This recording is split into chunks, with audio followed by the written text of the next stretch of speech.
Let's talk about the film. How did the film come about? Life in Color is the film. Right. Speak. Okay. Well, it came about because there was no agent calling, or there was no, jobs. The commercials dried up. Right. Exactly. No more Lowe's. And I wanted to create something. So I met my partner who introduced... This partner? Yes. Your boyfriend? Yes, my boyfriend. And he introduced me to the world of no-budget filmmaking, which I knew nothing about. And this is a thing?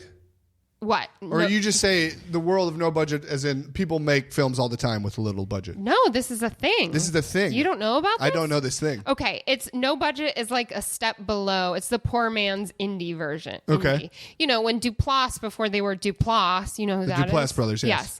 They were making no budget films. Okay, Same with sure. Lena Dunham, although hers weren't really no budget because she comes from money. Yeah. Oh, she comes from a lot of money. In a art. Ton of money. Yeah. But, Zoe and Daryl did this right after they graduated. They made a small movie. But this is like a world that people know about. Yeah. There's no budget. It's like a thing. Yeah. It's like a society. Joe Swanberg. I mean, maybe they would just call their movies indie movies, but when they start off, they don't have much of a budget because no one knows who they are as filmmakers. Right. And so they have to get money, as little money as possible, and they have to get people to donate camera and donate their time and all that. And he did. So I took a couple months and I just watched as many of those, Brothers McMullen, Ed Burns. Sure. That was like a no budget film. And I started watching these, enjoying them, and thought, oh, maybe I can do this. So I got a PDF, How to Write a Screenplay in 10 Days. I was a nanny at the time here in Los Angeles, and someone I knew, maybe it was David Mamet. A lot of people say, write what you know. So I decided to write for the people I knew, the people that I believed in, talent-wise, liked to work with, and for locations I knew I could get for free. And I wrote this no-budget film. It's like a dramedy. Yeah. Loosely based on, things I was going through in my life, but a character I wanted to play, and I wanted to see my friend play, Josh McDermott, who at the time was unemployed before he got onto The Walking Dead. Oh, funny. And then Adam as well. Yeah. And we then shot it. DIY. Yes. And you had to be working at this. You were nannying at this time. Yes. The commercial money dried up. Yes. And you had to, wow. I was nannying. So you were hungry again. Yes. As they say. I had my days free because I would pick them up from school. And then I nannied all throughout the writing process. In fact, I think they went away on a family trip. And that's when I wrote for 10 days, banged out the first draft, sent it to some people that I believed in and liked their writing. They gave me feedback and notes. So I reshaped it and, included what I thought would make the story better. And then I nannied up until pre-production, which I gave myself like a week. I mean, I was prepping the movie like a couple months in advance, but I took off only the week before we started shooting, which is crazy. And then we shot for 24 days, and then I had less than a week, and then I was back nannying. That's and then crazy. Edited it while I was nannying. That's crazy. And you shot it in around LA? LA and Palm Springs. So you were essentially learning on the job. Everything you had your hands, it sounds like, in every aspect of this film. Yes. Anything that you didn't know that suddenly you now know that is like editing. Crazy? Yeah, I went to the Apple store. What? It's a lot of work, editing. Oh my gosh. But it was amazing because you don't have to leave home. You don't have to. Is that terrible?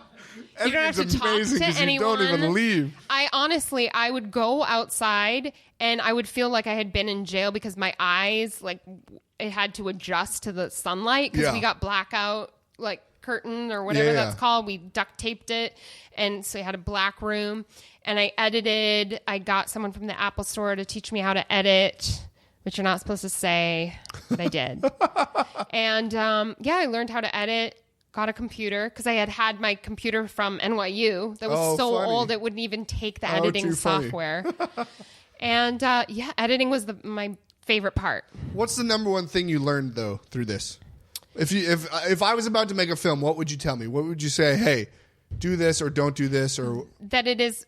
I mean, the macro, that it is possible, and you can do way more than you think you can. Nice. The micro, I like the 2-part answer. I love it. I could be like a motivational speaker. The micro is so many different things. One, I would say, when you have dates, stick to them. You may not have all the answers of how am I going to do this, this, and that, but you just have to keep going forward. It's great to have someone in your life who every day, because there's going to be like terrible times where you think, oh, I can't go on. Have someone tell you every day that you can do this. Don't be afraid to ask for things. Use all your resources possible, meaning, especially if it's your first film, write for the places you can get for free. Write for people who you think will take on and do this. Right. You don't have to show them all the other films you've made. You know? Yeah. And try to have fun. It's very high stress. For sure. You have to get by with little sleep. And what else? I feel like there's a lot more that I'm not thinking of. You did this essentially on zero budget. Yeah. Let me ask you this then.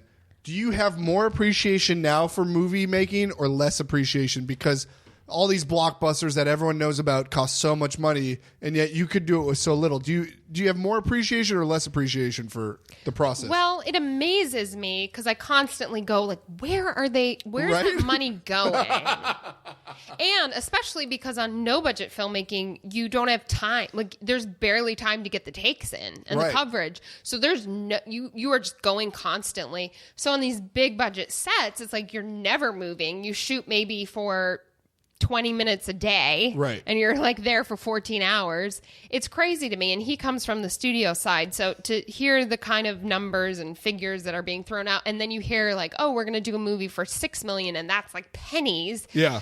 I'm going, that's crazy. So it's just amazing because you feel like you can do anything. And I'm excited to possibly like venture into TV directing where they love working with indie directors because it's like you don't need a lot to make a lot, and you don't expect a lot, and you love moving at a quick pace, and you can make a product that's hopefully good under those restrictions. Right. So start to finish, how long did it take you? The film? Yeah. I don't know why, but I remember like dates and years. So I wrote it 2013. We shot this summer, because they were in their trip in Canada in like July. We shot it that February, March. And then I started editing in April, submitted it to South by in August, got into South by Southwest. So a year. Yeah, we were there this year. That's the next question. Year. You submitted it to film festivals. I know Dave Hill and Matt Jones just made a film, and they said the festival is just a lot of work. What was the process like for you to start submitting it to festivals? And submitting or accepted? Actually doing the festival? Both. Yes. No one prepares you because, again, I wasn't really familiar with this world. He hates when I say that. But I was... It is a world. That's my understanding. It's like people that it's a thing. Are very into it and take it very seriously, and it's a grind almost. Yeah, it's almost like submitting your project to college or something because you have to pay a hefty fee, and then you wait for 6 months or however long to see if you're accepted. And there's politics and little things like this. Exactly. And that's one of the reasons why I was so excited, because we knew no one in the South by community. And it's such a... Unlike Sundance and some of these other festivals, South by, they keep their team really small. Yeah. And it does feel like a tight-knit community, and we didn't know anyone. So for them to choose the film, I can remember the head of South by sent me an email saying they were greatly considering the film, and I was just like blown away. I was so excited. Enough, yeah. So we got accepted and thinking, oh, this is great. And they tell you, and they give you maybe a little over a month in advance. First of all, they tell you, I remember I learned on Martin Luther King Day, so maybe a little over a month. But then you can't tell anyone for a few weeks, long time, which is terrible. It's terrible. You've been working up to this point, and then you can't share your news with anyone. And then you finally can, and it's great. But then again, it's like making another production on your own, because you have to get marketing material, and then do you get a publicist, and how do you get the word out? And you're not really competing, but you are with all these other films. Because you need people to come see you and not see the other one. Well, there's just so much going on in all these festivals, not just South by. And then like you want to get reviewers and reviews, and then you also want to get potential buyers, and It sounds stressful. You're stressing me out just talking about it. At any point in this process, did you step back, take a second, breathe, and realize what you accomplished and what you were able to do? I mean, at South by, it sounds like it got great reviews and got great feedback. Did you ever have a moment where you're like, look at this, I did this, so feels great? Did you find the present from a person who's always looking forward? No. Oh, no. None of it was worth it. No, because it really is that, at least for me, in my experiences, it really is that cliche of like, now what? Yeah. You know?